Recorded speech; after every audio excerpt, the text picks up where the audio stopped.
Dear students of class 10th, today on the 22nd of May 2021, it is Saturday today, and I hope privileged to be with you in today's offline lecture. So I am today with you along with a short story that's known as The Boli, written by K. Abbas. So, dear students, we have firstly gone through the first short poem, short story in this story section of your English book, that was The Necklace. And I have made you aware about the whole story and have sent all the related material in your WhatsApp group. So today we will proceed on the next short story that's called The Boli. You will find it on the screen. Firstly, let me make you aware about the author or about the writer of this story, who is known as खवज्जा Ahmad Abbas. सो प्यारे बच्चों, मेरा कहना यह है कि हम आज दूसरी एक शॉर्ट स्टोरी, शॉर्ट कहानी पढ़ने जा रहे हैं. उससे पहले हमने द नेकलेस को ख़त्म किया, तो अब पेज नंबर 117 पे आप जाइए, तो वहाँ पर हमने ये आज की स्टोरी सेलेक्ट की जो हम 2-3 दिनों में ख़त्म कर देंगे. तो प्यारे बच्चों, पहले अगर हम इस राइटर की लाइफ हिस्ट्री पे, उसकी ज़िंदगी के पहलुओं पर नज़र डालें, तो ये लिखी जो है एक्चुअली ये शॉर्ट स्टोरी एक बहुत ही सेंसिटिव स्टोरी है, बहुत जो ड्रामेटिक एंड में ख़त्म होती है. तो ये लिखी है खवज्जा अहमद अब्बास, जिसको पॉपुलरली कहते हैं के अब्बास, जिनका जन्म 1914 और 1987 में उसकी जो है मौत हुई. तो खवज्जा अहमद अब्बास जो है ये पंजाब के जो अल्ताफ़ हुसैन हाली हैं, जो उर्दू के बहुत ही बड़े शायर थे, तो उसके घर में पैदा हुए, जो और वो मिर्ज़ा गालिब के शागिर्द भी रह चुके हैं.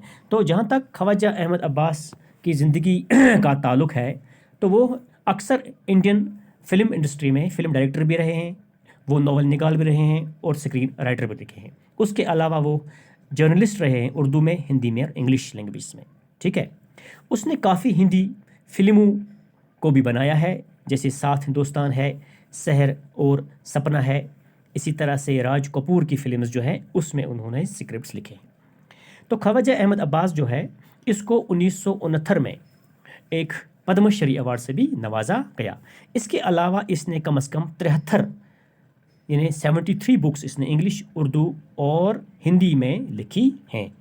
तो इसके अलावा इसको इस चीज़ का भी क्रेडिट जाता है कि इसने रिनाउंड पर्सनैलिटीज़, जैसे हम बोलते हैं कि रशियन प्राइम मिनिस्टर जो है जिसका नाम था ख्रुश्चोव, या अमेरिकन प्रेसिडेंट रूजवेल्ट, या चार्ली चैपलिन जो आपने देखा भी होगा, जो वो जोकर वोकर है, इन अशखास का उसने इंटरव्यू भी लिया है. तो उसकी एक ऑटोबायोग्राफी है, यानी अब्बास की एक ऑटोबायोग्राफी जो है, जिसका नाम था I am not an island. तो उस ऑटोबायोग्राफी को पब्लिश किया गया था इंडिया से 1977 में. तो ये कुछ चंद बातें थीं जो आपको बता रहा था इसके ऑथर के बारे में. तो अब हम थोड़ा इंट्रोडक्शन, मैं आपको मुतारिफ़ कराता हूँ बोली जो है ये स्टोरी क्या है.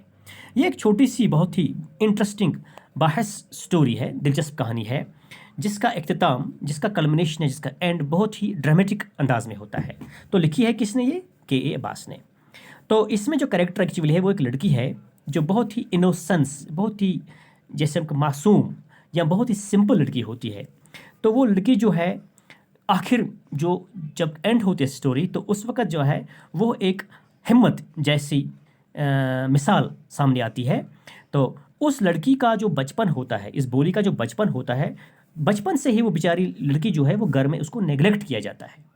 यानी that from her childhood the boli has almost been neglected at home.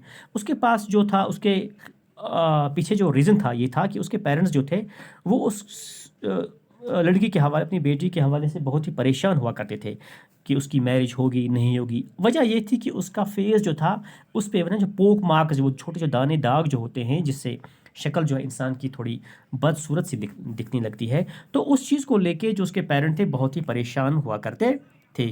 वो इस चीज़ से डरते थे कि शायद हमारी बच्ची की बालिग होकर शायद भी शादी ना हो सकती है. तो अब उन्होंने फ़ैसला किया कि अब हम इस बच्ची को स्कूल डालते हैं. اور سکول میں اس کا داخلہ اس بچی کا کرواتے ہیں اس چیز کے ساتھ کہ شاید یہ وہاں پہ کچھ حد تک ٹھیک ہو جائے. تو اب ہمیں اس پوائم میں اس اسٹوری میں جو ہمیں نچوڑ جو ملے گا, ہمیں جو اس میں آؤٹ پٹس ملیں گے, ہمیں جو کانٹینٹ یہ بتائے گا وہاں پہ, وہ یہ بتائے گا کہ ٹیچرز کا رول جو ہے اس لڑکی کو موٹیویٹ کرنے میں, اس کی زندگی کو چینج کرنے میں, وہ کس حد تک وہ ٹیچر سفل ہوتے ہیں. تو یہی ہے کہ does she come up to the expectation of the teacher, find out the story. تو اب جو ٹیچر کس حد تک اس کو ہینڈل کرنے میں کامیاب ہوتے ہیں, اور لڑکی جو ہے وہ کس حد تک کم اپ کر سکتے ہیں, وہ کس حد تک, وہ کن امیدوں تک اتر سکتی ہے جو ٹیچرز اس کو پڑھانے جا رہے ہوں. تو اس چیز سے ہم یہ پوائم میں جو ہے ہم پڑھنے جو جا رہے ہیں. تو امید ہے کہ اس پوائم میں بھی ہم نیکلس کی طرح بڑی انٹرسٹ لیں گے. تو اس کے ساتھ ساتھ پڑھنے کے ساتھ ساتھ جو کم از کم 2-4 لیکچر اس میں لگیں گے, تو اس کے ساتھ ساتھ میں اس کا آپ کو میٹیریل بھی ڈالوں گا جو in the form of textual questions ہوگا, جو in the form of grammatical portions میں کوشچنس ہوں گے, اس پہ بھی ڈالوں گا میں. تو آج کے اس چھوٹے لیکچر میں جو میں نے بریف کیا آپ کو, جو خواجہ احمد عباس جو ہے, تو اس کی زندگی کے بارے میں تھوڑا پہلو اور متعارف کیا میں نے آپ کو, میں نے متعارف آپ کو کروایا کہ جو یہ بولی جو ہے ایکچولی جو یہ سٹوری ہے یہ کس چیز پر بنی ہے. یہ ایک لڑکی کی پر مبنی ہے, جو لڑکی بہت ہی شکل میں دکھنے میں خوبصورت نہیں ہوتی ہے. اس کے پیرنٹس جو ہیں دے آلموسٹلی stood worried about her, and they were of the opinion, they were almost thinking that after her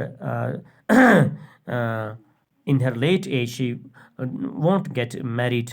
So then her parents, they finalized this thing.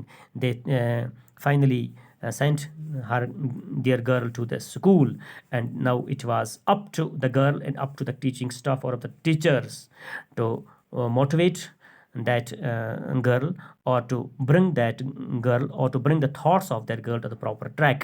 تو یہ اب ہم آگے اس میں دوسرے ویڈیو میں جائیں گے, ہم دیکھیں گے اب جو لڑکی ہے وہ کس طرح سے اب سکول کو ہینڈل سکول میں کس طرح وہ چلتی ہے, اور باقی جو اس کے پیرنٹس ہیں وہ اس کو کس طرح سے ٹریٹ کرتے ہیں, اور کیا پروگرس وہ کرتی ہے آئندہ. تو اس چیز کو, یا ٹیچرز جو ہیں وہ کس حد تک سیٹسفائی ہوتے ہیں اس سے, تو آخر پر جو ہے اس کا نچوڑ وہ کیا نکلتا ہے. تو وہ ہم اس ویڈیو سے اب آگے جائیں گے.